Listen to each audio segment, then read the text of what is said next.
Hi, my name is Lawless Marshall, or Benedict when I'm not online, and I had the wonderful privilege of being the lead costume designer and fabricator for the Stupendium's style theory video, The Science of Style. I have been incredibly excited about this video since I was told we were doing it. It was basically an invitation to make the most out there costumes my brain could come up with. I certainly don't think I'll ever get to make a Parrot pirate costume again.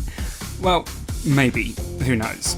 So I thought it would be fun to have a look at the style theory and construction process behind some of these simply incredible looks. Breaking it down, I was responsible for 6 looks and helped with the construction of a further 2. These looks were the style theory jacket, the orange tailcoat, the mega tailcoat, the parrot pirate, the disco detective and the meat skirt, while helping out on the incredible picnic costume and Lego suit. Just a little side note, I got to work with perhaps my longest running collaborator on this project. That's right, my mum. They were responsible for attaching the pockets to the mega pocketed jeans, and you can see where I get my talent from. So let's go a little bit more into detail on these, starting with the style theory jacket. This is based on the logo with blue velour lapels and a black shell. It's a simple blazer pattern that was modified to have larger lapels matching the logo, and featured the logo actually embroidered, which was thanks to my wonderful embroidery machine. I love you. I'm sorry I shout at you sometimes. Topped with some wooden buttons, and you've got a style theory jacket. Super fun to work on. Just another side tangent, this super cool, super long mustache was a fun little bonus project. I had recently learnt how to knot facial hair, and this was actually a test piece, and I had made it really long, and rather than styling it to be shorter, I realised that it'd be really funny to use it in this video. So that was a cool little fun activity I got to do. Next is the orange tailcoat with shoulder capes. I don't know the technical term, but I'm sure that someone will tell me. When we first started this project, I happened across a new pattern which contained both this and the mega tailcoat, and immediately fell in love with both. I knew that if we were going to do a classic orange and black outfit, it would have to be over exaggerated, and I knew the main body is orange twill. The whole thing is interfaced with medium interfacing with a black velour collar. The velour is actually left over from the Frostpunk video. The captain's blue coat has black velour lapels, and we had some fabric left over, so yay for recycling. The fabric that makes the shimmer inside of the capes is this very loose weave, like foil fabric. We came across it in a fabric shop a while ago and loved it so much that we bought the roll, so expect to see it again. Now on to the aforementioned second pattern. When deciding on a colour scheme, I asked Stoops what their second most preferred colour was, and purple was brought up. I mean, it's even the logo for the second channel. I came across this lovely fabric with a very slight shimmer and knew it would look just amazing on the catwalk with all the lights. For the inside lining, it has a standard acetate lining on the top, but for the lower, I knew I needed something extra special. I had to look around, and the best I could find that matched the colour of the jacket and had that reflective pop was unfortunately a stretch fabric. And those of you who have used stretchers with non-stretch fabric will know the pain, but with enough fighting, it eventually did what it was supposed to do. So it's no secret that Stupendium loves parrots, with Cosmo being a reoccurring mascot for the channel. Initially I thought, what if we were to make a tailcoat that looks like Cosmo covered in orange and black feathers? I loved the idea, but quickly realised we already had 2 tailcoats, and one of them was already orange and black. So I started thinking again, and as my mind often does, I started drifting towards pirates. I love pirates, especially Hollywood pirate fashion. Yes, I know it's not accurate, and I love me some historical fashion too, but please just let me have my fake silly pirates.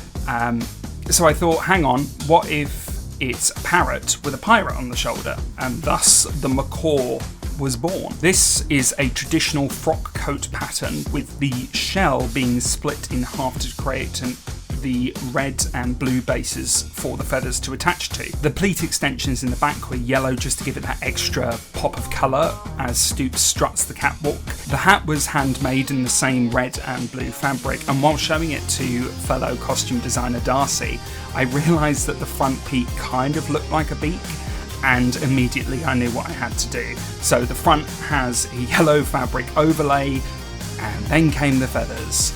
My word, the feathers. For the hat, I stitched them in by hand as I wanted a variety of sizes, and it took a while, but it was well worth it. Then came the feathers on the jacket. I had originally planned to attach them all by hand, but after the hat experience, I found some feather trim, and I knew that if I raked upwards, I could hide the ribbon that holds it together. I at first stitched this on, but then realised I couldn't fit the whole jacket in the sewing machine as we got further and further up the coat. So it was either hand stitch the trim on all the way up, a process that would take twice as long as the costume itself and far longer than I had, or find an alternate solution. Enter carpet tape. After using it on a different costume later in the video, I realised that cutting it into thin strips could secure the feathers enough to last for the shoot and maybe a bit afterwards. The layers were slowly built up with a hand stitch layer at the top to hide the seam, and it was done. For our accessories for this outfit, we can't forget about the little pirate. He's a little pose mannequin, like an artist's reference one, which I made a tiny little outfit for and stuck some hair to. And what good is a pirate without a sword? And in designing this, I took inspiration from my childhood watching The Wiggles. Only OGs will know what that's a reference to. Do people still say OGs? Am I showing my age? Oh no. So, The Disco Detective. This one is the most bizarre of all the stories here. This isn't based on the channel's colour scheme, a cool pattern, or a favourite bird. This outfit purely exists as when we were in the fabric shop doing a mid-project pickup, Stoops found this wonderful rhinestone fabric. It was perfect and would look so good under the lights. We were thinking maybe a jumpsuit or a... oh no, the fabric was stretch again. So I ended up thinking that the stretch would be easier to work with if it were draped, and that's when we spoke about the idea of doing some robes with it, maybe a disco wizard. I carried on working on that and happened upon a cape pattern, a Sherlock Holmes style cape, and that's when I decided we were doing a disco detective. Ironically enough, that pattern never arrived. Thank you so much, random seller on eBay. And I had to modify an existing one, but I was too into the idea to stop doing it. I interfaced it to make Deerstalker, which was surprisingly easy, and got to work on the cape. Sadly, this material did leave some blue dye on my machine and break a couple of needles. I'm so sorry, my beautiful, wonderful sewing machine. Then it was a simple matter of bedazzling the pipe and magnifying glass, and it was done. I'm pretty sure this is my favourite in the video, maybe tied with the Parrot, just because of how silly and random it is. But what's your favourite? If you're still watching, let me know in the comments. So, the meat skirt. Bright Crayons went and got some marbled meat fabric printed and sent to me, and I turned it into a skirt. Honestly, they did the difficult bit. They also bedazzled the cleavers into that amazing pattern, so they worked double time on this one. I also took one of our fake ham slices left over from the picnic and turned it into a belt buckle, which I find hilarious. So that's the main costumes I worked on, but what about the other ones that I helped out with? Well, the picnic. For this one, you may have noticed that the coat looks a little familiar. I took the robes I made for King Vitaman, cut them down massively, and use the removed fabric to make sleeves. For such a simple change, it makes it look very different and much more fashionistic. The outfit is hugely reliant on the incredible charcuterie board hat that Stoops themselves made, so hats off to them. I'm sorry, I am not as good at jokes as they are. Remember when I said, after using it on a different costume later in the video? Well, This is that outfit. For this costume, I worked on the suit and the trousers, while the amazing accessories were made by Stoops. With the pocket watch coming out of their personal collection, it's actually out of Disney Villains set. I believe it's Captain Hook's pocket watch. This was one of the first ideas that came out during the initial discussion of costumes and remained pretty much unchanged from then. I realised early on that I would have to secure Lego tiles down before sewing over them, and carpet tape felt like the perfect extra strong bond. So I did a couple of pinstripes and realised, hang on, I don't need to sew these in at all, they're holding strong enough. So cue hours of cutting the tape down, blunting my scissors and sticking on the plates. Hang on, why is there still runtime left? What am I forgetting?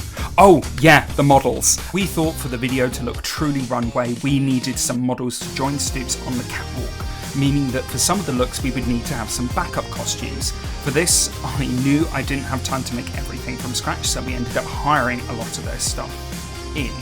So, going through much faster. The orange looks were created on the day using a combination of hired items such as Margot's dress and many of the orange clothing items that Stoops themselves has picked up over the years, featuring the return of the orange puffer trench coat, which I had always found simply amazing. All in all, JJ's cowboy trench coat will forever stay in my mind. Forever. Pirate stuff was actually quite easy as my love of pirates came through again. I made a bunch of pirate stuff for a different project on another channel and I still had it left over, so that worked out pretty well. And it was especially nice as time constraints on that previous project meant that JJ's outfit never made it to camera, so it finally got a chance to shine in this video. I knew that having 2 disco bobbies was a must. The jackets were rentals and the hats were purchased and heavily glamorized. A cute little detail that you can't really see in the video is that the badges on the police helmets not only have the Stupendium secondary logo, but they also have little text above and below. The text below says, "In Groove we trust," and I had to print it out twice because the first time I did it I misspelt groove as grove. Yes, I'm very clever. And finally, the Hello Dolly outfits. So Darcy had done such an incredible job on the dress, which they handmade, by the way, because they are just simply amazing. And the hat was handmade and they sorted the wig. They are incredible. So I knew the costumes for the extras also had to match and be equally as good. So these were rentals from a historical costume hire, with the exception of the classic boater, which has been in so many Stupendium videos. This project has truly been the definition of a dream to work on. Crazy costumes, a killer song, just perfect. So yeah, that's everything I did for this. All the details of my sort of little story here. But of course, if you want to find out more about the other elements of how these videos are made, or even more details on costume processes, check out the Stupendium's Patreon. It's great. Maybe I'll do this sort of video again, I do not know. But if not, then it's just a style theory video. Do you get it?